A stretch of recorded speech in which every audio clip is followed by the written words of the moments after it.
Hello my dear student, welcome to Excellent Study Centre educational channel. Student, आज हम लोग का फर्स्ट क्लास है और first chapter mathematics class 10। Chapter name is वास्तविक संख्या। वास्तविक संख्या, जैसा कि स्क्रीन पर आपको ऑलरेडी यहाँ पर दिख रहा होगा, ये हमारे चैप्टर का नाम है वास्तविक संख्या।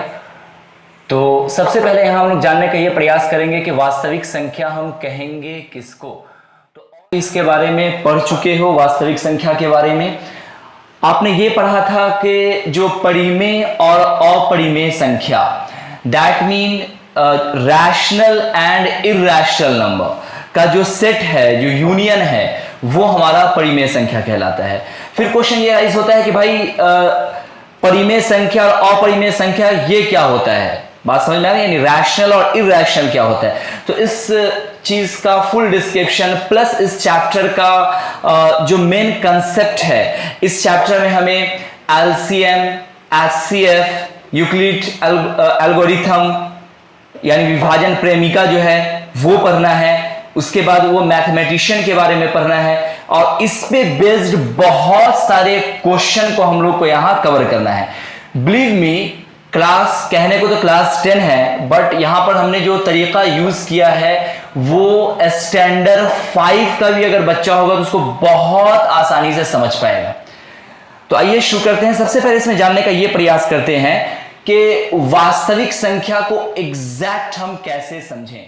ओके, सबसे पहले इसमें जानने का ये प्रयास करते हैं कि वास्तविक संख्या को एग्जैक्ट हम कैसे समझें। ओके, तो जैसा कि स्क्रीन पर ऑलरेडी आपको दिख रहा होगा कि वास्तविक संख्या हम वैसी संख्या को कहेंगे जो परिमेय तथा अपरिमेय संख्या का सम्मिलन या रूप। सम्मिलन रूप का क्या सेंस है?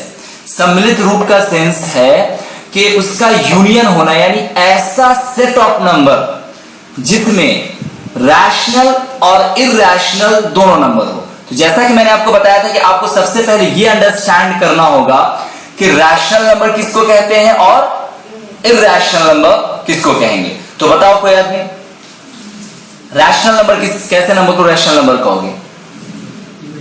वेरी गुड, जो P बाई Q के रूप में चीजें लिखी जाए। जैसे अगर हम एग्जाम्पल अगर देना चाहें तो आप यहां लिख सकते हो, फॉर एग्जाम्पल जैसे कि 2/5 है ना। तो 2/5 उसी तरह से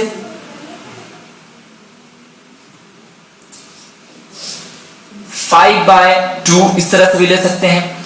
तो कोई भी नंबर जो P बाई Q के रूप में लिखी जाए, जैसे 5 है तो 5 को हम P मान सकते हैं और 2 को Q मान सकते हैं। Actually well sensitive digital pen tap, इसकी वजह से हल्का भी अगर वो ऊपर ही है विदाउट टच तो काम कर जा रहा है, तो इसकी वजह से बहरहाल।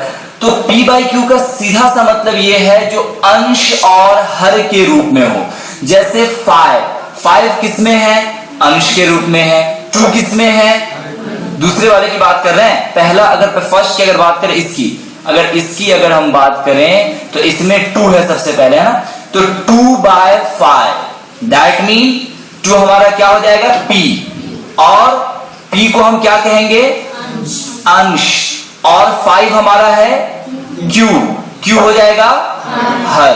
तो ऐसे सारे नंबर्स जिसको P बाई Q यानी अंश बटे हर, न्यूमरेटर बाई डिनोमिनेटर के फॉर्म में व्यक्त कर सकते हो as a written, that number as show, बोलो, rational number. Irrational number just opposite, जिसे हम P बाई Q के रूप में नहीं लिख सकते हो। इस चीज को बताने से पहले कि भाई P बाई Q के रूप में कौन नहीं हो सकता है, इससे पहले आपको हम ये बता दें कि यह जरूरी नहीं है कि P बाई शो हो नंबर के अंदर। अगर हम जैसे सिर्फ अगर हम सपोज दैट मान रखो कि यहां पे मैं लिख रहा हूं इसी 2 को, अगर मैं सिर्फ 2 लिख रहा हूं तो क्या ये रैशनल नंबर है या नहीं? परिमेय संख्या बताओ एनी स्टूडेंट्स? ऑफ कोर्स है। वेल डन, बहुत अच्छा। क्यों है ये भी आपको कारण पता होगा, क्योंकि हर में यानी Q में हम कोई भी नंबर मान सकते हैं एक्सेप्शन 0 को छोड़कर। यानी हम अगर चाहें तो यहां पे 1 ले सकते हैं। बात समझ में आई? तो कोई भी नंबर 5 ही ले लो ना, 5 अगर लिया जाए, अगर ये सिर्फ 5 है तो इसके नीचे में भी 1 मान सकते हैं। तो इसलिए वो सारे नंबर्स जो सिर्फ p के रूप में, q के रूप में दिया नहीं है, उसे हम फिर भी मानेंगे परिमेय संख्या। What reason? क्योंकि उसके हर के रूप में नंबर्स छुपे होते हैं 0 को छोड़कर। अब आपके माइंड में आ रहा होगा सर ऐसा क्यों, 0 क्यों नहीं मान सकते भाई? अब सोचो, अगर यहां पे, अच्छा पहले ये मैं बता दूं कि यहां पे 2/1, 5/1 हम क्यों ले रहे हैं। क्या हम 2/2 भी ले सकते हैं? नहीं ले सकते हैं। तो 2/1 ही क्यों ले सकते हैं? यानी 2 के नीचे 1 ही क्यों, 5 के नीचे 1 ही क्यों? उसी तरह से हम कुछ भी ले ले, 100,000, तो सब के नीचे 1 मान सकते हैं। क्या ऐसा क्यों यार? 2 क्यों नहीं मान सकते, 3 क्यों नहीं मान सकते? अरे मान ही सकते तो कुछ भी मान लो, क्या जाता है? लेकिन ऐसा होगा नहीं। What reason? क्या कारण है? वजह यह है प्यारे लाल कि अगर जैसे आपका 2 है तो 2 को अगर आप डिवाइड करोगे 1 से, भाई 2/1 का मतलब क्या है कि इस तरह से, ये ना मतलब हुआ कि इसको इस तरह से करना है। तो अब सोच के देखो कि 1 से 2 कितनी बार में जाएगा, तो 2 बार में होगा ना, और ये हमारा कट जाएगा। तो आंसर क्या आया? 2 आया। बात समझ में आ रही है? उसी तरह से 1 से 5 को करोगे तो 1 भी जो है वो 5 बार में जो है 5 को काट देगा, यानी फिर 5 हमारा आंसर आ गया। 2 करोगे तो हो पाएगा, 3 करोगे तो हो पाएगा, नहीं हो पाएगा। इस वजह से हम 1 मान सकते हैं। अब बात करते हैं कि सर आपने कहा कि एक्सेप्शन, अपवाद है 0 क्यों नहीं ले सकते? बहुत ही टेक्निकल, बहुत ही फंडामेंटल कंसेप्ट है ये सब। तो स्टार्टिंग है, फर्स्ट क्लास है, इस वजह से रिवाइज कर दे रहा हूं। तो 2/0 हम क्यों नहीं ले सकते, 5/0 क्यों नहीं ले सकते, 7/0, एनी नंबर हर के रूप में, डिनोमिनेटर के रूप में, हर के रूप में क्यों नहीं हम ले सकते 0? क्या कारण है इसका? जस्ट इसका अपोजिट मान लेते हैं। जैसे देखो, इसको ही अगर हम ले लें, 2 था ना, अगर 2 के नीचे हम 0 मान लें तो 0 से इसका मतलब ये हुआ कि हमें 0 से डिवाइड करना होगा इस 2 को, ये ना मतलब हुआ।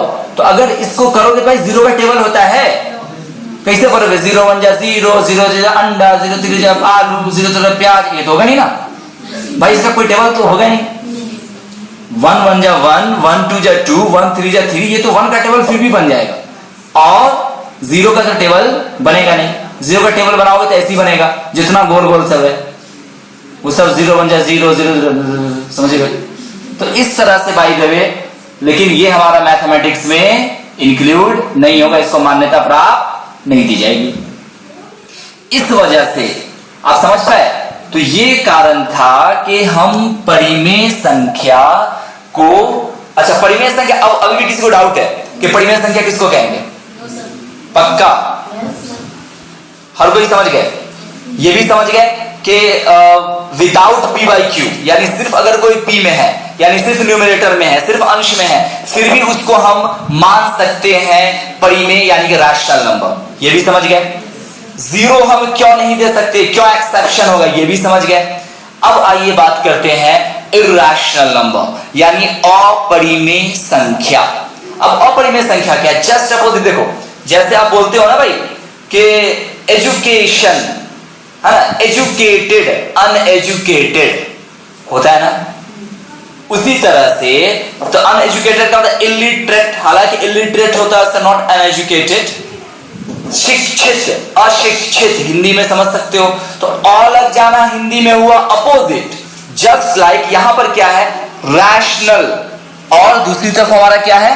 इर्रेशनल। तो इर लग गया, दैट मीन जस्ट अपोजिट। जैसे शिक्षित और शिक्षित, यानी ऐसे नंबर्स जिसे हम p/q के रूप में नहीं लिख सकते हैं, उसे हम इर्रेशनल नंबर कहेंगे। दैट मीन अपरिमेय संख्या। जैसे शिक्षित, अशिक्षित, शिक्षित, एजुकेटेड, अशिक्षित, इलिटरेट। बात समझ में आ रही है ना? उसी तरह से परिमेय संख्या, अपरिमेय संख्या, और लग जाने का मतलब अपोजिट हो जाना। तो इसका मतलब यह हुआ कि जो संख्या को हम p/q के रूप में, p/q यानी ऐसा समझो ना कि सर और पैर, सर और पैर, हेड और बोल रहे यार टेल मत बोल देना, पूंछ थोड़ी है यार हम लोग को, तो सर पैर ही रखा जाए। तो सर और पैर, अगर जिसके पास नहीं होगा दोनों तो वो हमारा परिमेय संख्या, परिमेय संख्या क्या, परिमेय संख्या, अरे कुछ भी बोल देते हो यार, थोड़ा ध्यान रखना कि हम भी क्या बोल रहे हैं। अपरिमेय संख्या की बात चल रही है ना, तो अपरिमेय संख्या वैसी संख्या को कहेंगे जिसे हम अंश बाय हर, बाय नहीं, अब हिंदी बोलना तो हिंदी बोले ना पूरा, तो बटा, अंश बटा हर के रूप में, यानी p बाय q के रूप में, न्यूमरेटर बाय डिनोमिनेटर के फॉर्म में नहीं व्यक्त कर सकते, शो नहीं कर सकते। जैसे जैसे बात कर लेते हैं, जब तुम लोग ही बता लो कि भाई किसको कहेंगे हम लोग इर्रेशनल नंबर का, कोई एक एग्जांपल बताओ, अरे बोल लो, चलो सोच के रखो जब तक स्क्रीन को हम फेयर करते हैं।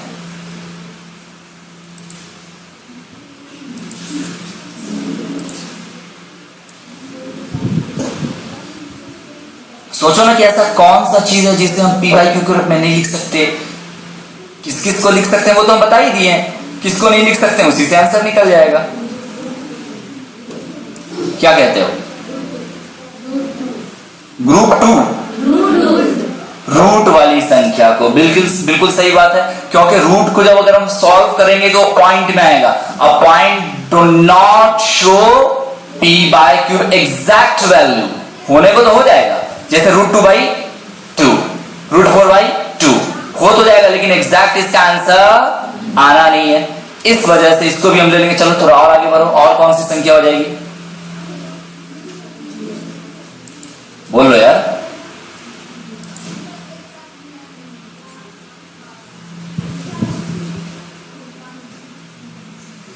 अरे बोल चुन्नू मुन्नू सब।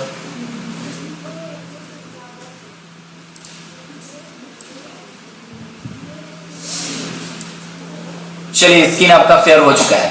आइए अब जो मैंने आपसे पूछा, अगर आप एग्जैक्ट अगर नहीं समझ पा रहे हो तो अब यहां पे ध्यान रखिएगा, एक एक करके मैं आपको बता रहा हूं, जस्ट अपोजिट, हालांकि आपको समझ में आ जानी चाहिए। तो सबसे पहले हम बात करते हैं, एक तो आपने खैर बोल ही दिया रूट वाली संख्या, ठीक है, और मैंने एक जीरो का बताया था कि जीरो भाई मतलब वो नहीं आ सकता, लेकिन क्वेश्चन यहां पे ये है क्या जीरो एग्जैक्ट अगर जीरो रहेगा तो वो रैशनल है या इरैशनल है? सिर्फ जीरो अगर रहेगा तो, ये भी एक अहम मुद्दा है भाई। जीरो अगर पैर के रूप में हो, यानी कि हर के रूप में हो, यानी कि डिनोमिनेटर के रूप में हो, तब तो माने कि वो आपका रैशनल नंबर नहीं होगा, परिमेय संख्या नहीं होगा। तो परिमेय नहीं होगा इसका अपरिमेय होगा।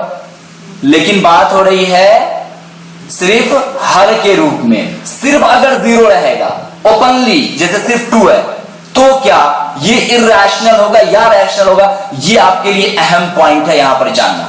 तो आइए शुरू करते हैं। सबसे पहले मैं आपको डिफाइन कर दूं एग्जैक्ट, आप इस तरह से कुछ अपने अगर आपको कोई भी पूछे भाई परिमेय संख्या या वास्तविक संख्या किसको कहोगे, नॉट परिमेय संख्या, वास्तविक संख्या, जो आपके देखो चैप्टर का नाम है, जैसे आप अगर घर पे जाते हो तो अगर भाई क्या पढ़ के आए तो आप बोलोगे सर ने पढ़ाया वास्तविक संख्या के बारे में। तो what do you understand real number, that mean वास्तविक संख्या। वास्तविक संख्या को इंग्लिश में क्या कहेंगे? Real number. तो क्या है रियल नंबर? जैसा कि आपने अभी अभी कहा भी और मैंने भी आपको बताया कि परिमेय तथा अपरिमेय संख्याओं के सम्मेलन को वास्तविक संख्या कहते हैं। That mean the union of the set rational number and the set of irrational number. बात समझ में आ रही है? चलो इसको मैंने अभी डिफाइन कर दिया है, इस पर ज्यादा कुछ बताने की जरूरत नहीं है, सीधा आगे बढ़ते हैं, नोट की बात करते हैं। ओके, तो नोट में क्या है बेटा, तो देखो नोट को तो अच्छी तरह से अंडरस्टैंड करने का प्रयास कीजिए, क्योंकि वहां पे कुछ हैक्स पॉइंट होता है जो कि नॉर्मल पॉइंट्स वो होता नहीं। तो वास्तविक संख्या में सभी परिमेय संख्या जैसे कि 5 एवं भिन्नात्मक संख्या, भिन्नात्मक का मतलब इंटीजर वाली संख्या, ओके, जैसे कि 4/3, 4/3 क्या है?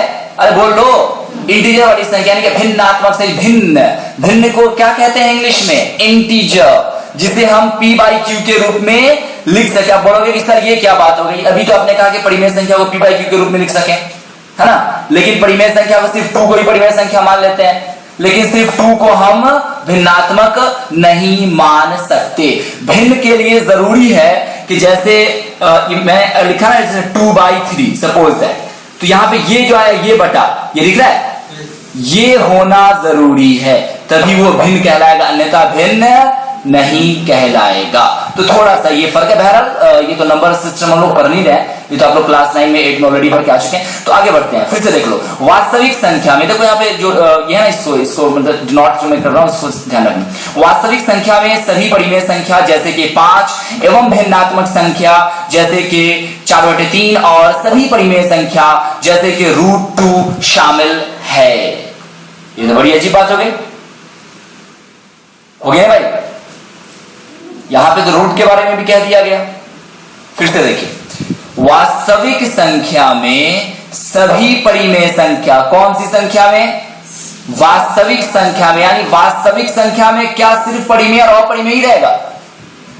एक तरह से आंसर सही है, लेकिन परिमेय और अपरिमेय का क्लासिफिकेशन है। परिमेय संख्या में और अपरिमेय संख्या में फिर कई तरह के नंबर्स पाए जाते हैं। जैसे कि परिमेय संख्या मैंने आपको बताया भाई 2/1 भी परिमेय संख्या और सिर्फ 2 भी परिमेय संख्या, बताया ना। 5 भी परिमेय संख्या, 5/1 भी एक परिमेय संख्या। उसी तरह से जो आपका इर्रेशनल नंबर है, इर्रेशनल नंबर में भी कई टाइप्स होते हैं। जैसे कि आप √2 की आपने रूट वाली संख्या की बात की थी, तो इस वजह से यहां पे लिखा गया कि वास्तविक संख्या में सभी परिमेय संख्या, वास्तविक, फिर से ध्यान रखो लास्ट में बोल रहा हूं मैं, वास्तविक संख्या में, कौन सी संख्या में? वास्तविक संख्या में सभी परिमेय संख्या, यानी जितने भी रैशनल नंबर्स हैं, कौन कौन से भाई? कुछ एग्जांपल लिया गया, जैसे 5 एवं भिन्नात्मक। 5 का क्या सेंस है? कोई भी ऐसा नंबर जो कि सिर्फ p के रूप में है। 5 ले लो, 10 ले लो, 55 ले लो, 55,000 ले लो, उससे मतलब नहीं है। दूसरा, भिन्नात्मक संख्या जैसे कि 4/3 और सभी अपरिमेय संख्या यानी कि √2। आपका आंसर यहां पे मिल गया। पता ये चला कि रूट वाली संख्या एग्जैक्टली क्या होगी? बोलो यार, अपरिमेय संख्या। और ये भी पता चल गया कि वास्तविक संख्या में कौन, सॉरी चैप्टर आपका कौन सा था? वास्तविक संख्या। और उसमें पढ़ क्या रहे हो? परिमेय और अपरिमेय। तो वास्तविक संख्या में पता चला कि ऐसी संख्या हो सकती है, फिर से ध्यान रखो, वैसी संख्या जो सबसे पहले जो सिर्फ हमारा p के रूप में हो, देखो देखो p के रूप में हो। दूसरा जो हमारा इंटीजर के रूप में हो, क्या चीज के रूप में हो? इंटीजर के रूप में हो। दूसरा ये पता चला कि जो हमारी रूट वाली संख्या हो, ठीक है ना। ये 3 तरह के जो नंबर है, अगर कहीं मिल जाए तो आंख मुन के मान लो कि भाई वो क्या है? अरे बोल लो, वास्तविक संख्या। ये आपको शॉर्ट की मिल गया, जबरदस्त, ठीक है ना, आइडेंटिफाई करने के लिए। और जब आइडेंटिफाई हो जाएगा तो ऑफ कोर्स क्वेश्चन भी अच्छा सॉल्व हो जाएगा। क्या कहते हो? चलिए तो आगे बढ़े। अब सेकेंड टॉपिक की ओर बढ़ते हैं। थोड़ा इसको पहले फेयर कर लेते हैं। सेकेंड टॉपिक जैसा कि आपको स्क्रीन पर दिख रहा होगा, क्या है? बोलो बोलो। अभाज्य संख्या यानी अभाज्य गुणनखंड। अब अभाज्य गुणनखंड 2 तरह से निकलता है। एक होता है हमारा, थके तो नहीं हो ना? Very good. तो अभाज्य संख्या एक होता है एलसीएम, दूसरा होता है एचसीएफ। अब हमको थोड़ा सा ये अंडरस्टैंड करवाइए कि एलसीएम किसको कहोगे, एचसीएफ किसको कहोगे। शॉर्ट हैंड तो आपको पता ही होगा कि सर एलसीएम यानी कि लोएस्ट कॉमन फैक्टर, उसी तरह से एचसीएफ हाईएस्ट कॉमन फैक्टर। एक में बड़ा लेना, एक में छोटा लेना। लेकिन अब क्वेश्चन ये बनता है कि कैसा बड़ा कैसा छोटा। नहीं समझ में आ रही बात? जैसे आपको मैं दे दूं कि भाई सॉल्व करो 2040 को, 2040 का अभाज्य गुणनखंड निकालो, यानी कि अभाज्य गुणनखंड को इंग्लिश में क्या बोलते हैं? बोल यार, कमेंट में लिख के बताना, नहीं तो हथौड़ा से छोड़ देंगे कल। चलिए, तो अभाज्य गुणनखंड की बात कर रहे थे। अभाज्य गुणनखंड में मैंने बताया था कि भाई रैशनल नंबर और बोल लेना, ये कहां बोल रहे थे हम? कुछ भी मेरे साथ बोल देते हो भाई, मौजूद तो हो ना आप लोग मेरे साथ? हाँ, तो मतलब मेरे कंसंट्रेशन में बोल रहा हूं। अभी तो लॉकडाउन चल रहा है, तो आप लोग तो घर पे बैठ के पढ़ रहे हैं। तो मैं बता ये रहा था कि अगर अभाज्य गुणनखंड की अगर बात कर रहे हैं तो अभाज्य गुणनखंड में हमें 2 चीजें पढ़नी है, परिमेय और अपरिमेय की बात नहीं चल रही थी। एलसीएम और एचसीएफ, यानी कि छोटका बड़का, छोटका बड़का। अब का छोटका का बड़का, इसी का प्लानिंग होने वाला है। तो आर यू रेडी? पक्का? चलिए, तो एक यहाँ पे लिया गया है एक सिंबल, एक तो आपको लिया गया है 124 का पहले लिया गया ना, चलो कोई बात नहीं। तो 124 में जैसा कि आपको दिखा होगा बेटा, 124 में सबसे पहले सीधी सी बात है, लास्ट में 4 आ रहा है। ये तो बहुत बचपन की चीज है ना, याद ही होगा। तो अगर हमारे पास कौन सी संख्या आ रही है? भाज्य। तो भाज्य आ रहा है तो सबसे पहले कोशिश ये करेंगे कि भाज्य संख्या कौन कौन सी है? मेनली 2, 4, 6, बोल ले 8, बस रहने दे। मतलब एक यूनिट में इतनी सारी है, बाकी तो इसी का डबल जो बढ़ता है आगे चला जाए। तो हमें कोशिश ये करनी है कि अगर कोई लास्ट में हमारा भाज्य संख्या है, कौन सी संख्या बोल लो? भाज्य संख्या। भाज्य संख्या इंग्लिश में क्या बोलते हैं? हाँ, इवन नंबर, है ना। तो अगर इवन नंबर भाज्य संख्या है तो भाज्य संख्या में सबसे पहले हमें ये देखना होता है कि कोई ऐसी भाज्य संख्या से वो डिवाइड हो रहा है नहीं हो रहा है जो कि सबसे छोटा होगा। बात समझ आ रही है? तो क्या ये 2 से डिवाइड होगा? ऑफ कोर्स होगा। तो इसी तरह से किया गया, 2 6 जा 12, 2 4 जा, अरे 2 4 3 होगा, 2 2 जा 4, फिर आया 62, 2 3 जा 6 और 2 1 जा 2, यानी कि 2 3 6 2 कम 2, इस तरह से बन गया। तो अब यहां पर हमारे पास क्या आया? 2 2 31 31। अब क्या 31 किसी से लग सकता है भाई? 31 किसी से लग सकता? ये तो नहीं लगेगा, ये तो रूट वाली संख्या हो जाएगी, यानी अभाज्य में आ जाएगी। तो अब क्या होगा कि हमारे पास 2 2 आया, तो इसको हम लिख देंगे कुछ इस तरह से 2 का पावर 2। बात तो बराबर ही है ना भाई। 2 का पावर 2 का क्या सेंस है? देखो यहां, अगर 2 का पावर 2 है मतलब कि 2 का पावर 2 दैट मीन 2 into 2, यही मतलब है ना। तो सेम ही बात हो गई। उसके बाद 31। तो अगर कोई संख्या को हम इस तरह से उसका क्या करें, यही है अभाज्य गुणनखंड। भाज्य नहीं, अभाज्य, जिसका पूरा कटवे ना करे, लास्ट में बचवे करे। बात समझ में भाई ना भाई? भाज्य का मतलब पूरा भाजी बना दो, अभाज्य जो पूरा भाजी ना बने। जैसे 31 अब ये कट नहीं सकता। अरे बात समझ नहीं समझ में कुछ भी समझ जाना भाई। सब्जी कट जाती है ना, लोहा कट पाता है, तो लोहा क्या होगा? नो कटिंग, मतलब अभाज्य, और जो कट जाता है वो भाज्य। तो यहां भी सेम है, जो नंबर कट जाए वो कटिंग है, जो न कटे न कटिंग है। न कटिंग का मतलब अभाज्य। Very good. तो अब अच्छा मैं एक और मैं बता देता हूं, जैसे कि एक एग्जांपल ले लेते हैं यहाँ पे। सपोज पहले मैं इसको फ्रेश कर लूं, फिर आपको कुछ और भी यहाँ पे बताते हैं ताकि आप और भी इसको नजदीक से समझ पाओ। चलो देखो बेटा,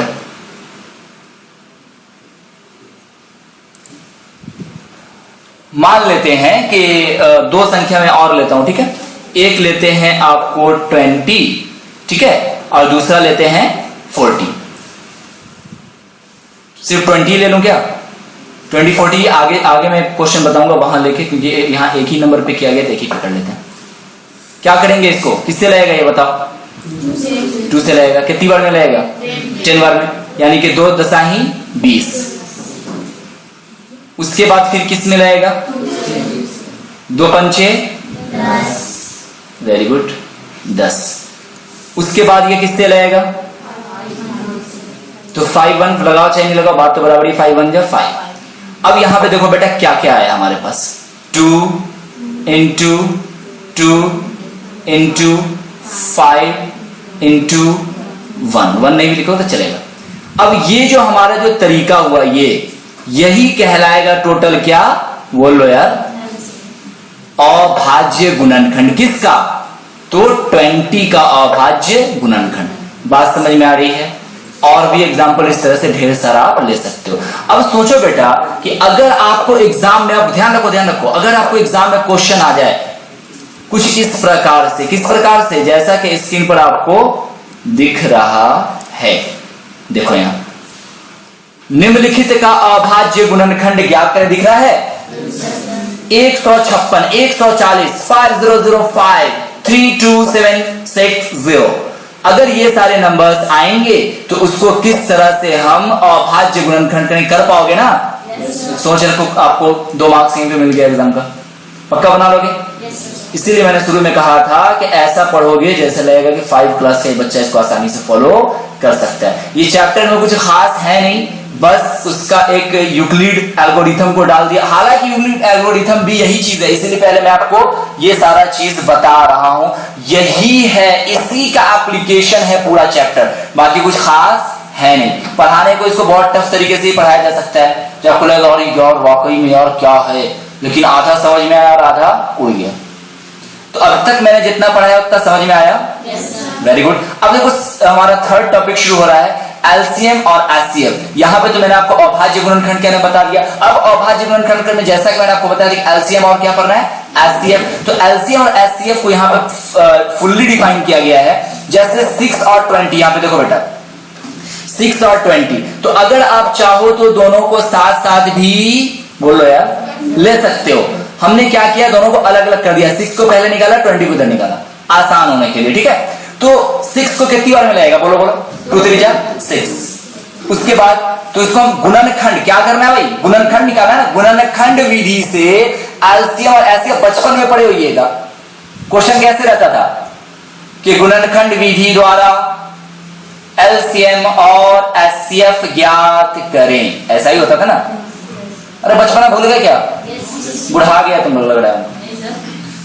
चलो माशाल्लाह, अभी लग रहा है आप लोग ठीक है, मान लो। चलो 20, तो 20 में देखो बेटे लाल, तो 20 को कैसे लगाओगे, 2 10 जा। अभी तो भाई 20 का किए थे ना, तो इसमें क्या क्या आया था, जस्ट लाइक 2 2 5 1, ऐसा ही था। अब क्या है, इसको भी हम ऐसे लिख देंगे, देखो यहाँ 2 2 5 1, तो लिखो नहीं लिखो, बात तो खत्म। अब हमें क्या निकालना है, मौसा। मौसा का मतलब महत्तम समापवर्तक। क्या बोल रहा हूं, महत्तम समापवर्तक। बिल्कुल जुट के चलिए। महत्तम का यहां सेंस नहीं है कि कौन कितना बड़का नंबर, बात समझ आ रही है। महत्तम का यहां पे ये मतलब नहीं, मैंने कहा था ना बड़का और छोटका, तो बड़का छोटका का यहाँ पे ये कंसेप्ट नहीं कि कौन कितना बड़का नंबर, बल्कि बड़का का ये सेंस है भाई किसके पास पैसा बहुत होता है, जिसको हम लोग बोलते बहुत पैसा है, जिसके पास पैसे की संख्या ज्यादा होती है। यहां पे ये कंसेप्ट हमको जोड़ना है, ये देखना है कि जो गुणनखंड आया है 6 का 20 का, इसमें कौन से ऐसे नंबर्स हैं, गौर कीजिए, कौन से ऐसे नंबर्स जो सबसे अधिक बार प्रयुक्त हुए हैं या गुणनखंड में आए हैं। तो बताओ सबसे अधिक बार संख्या आने वाली कौन सी है, 2 है ऑफ कोर्स। इस वजह से यहां पर हम मान लेंगे कि महत्तम समापवर्तक, इसलिए ये किस चीज का चिन्ह है, इसलिए मौसा बराबर 2। अब लौसा के लिए क्या करेंगे, लौसा के लिए जितना सारा नंबर्स है उसको लिख देंगे, लिखने के बाद मल्टीप्लाई कर देंगे, जो आएगा वो हो जाएगा। बात समझ में आ गई? चलिए आगे बढ़ते हैं। इसी तरह से आप कुछ और भी क्वेश्चन का निकाल सकते हो, जैसे कि मैं आपको बताऊं, एक और निकाल लो, थोड़ा सा और हिम्मत आपकी बन जाएगी। 20, 40, जो मैंने इससे पहले कहा था कि उसको रहने दो, इतना सेंसिटिव है ये डिजिटल टैब। चलिए कितना से रहेगा बेटा बोल दो, ये तो पता ही है आपको, ये भी पता हो कितना से रहेगा 20 बार में, उसका फिर कितना से रहेगा। क्या आपको पता है आप अपने कोर्स के animated video lecture, revision notes, test paper and study material प्राप्त कर सकते हैं और एनिमेटेड वीडियो लेक्चर का फुल एक्सेस पाएं? Please contact Excellence Study Centre 9546604112।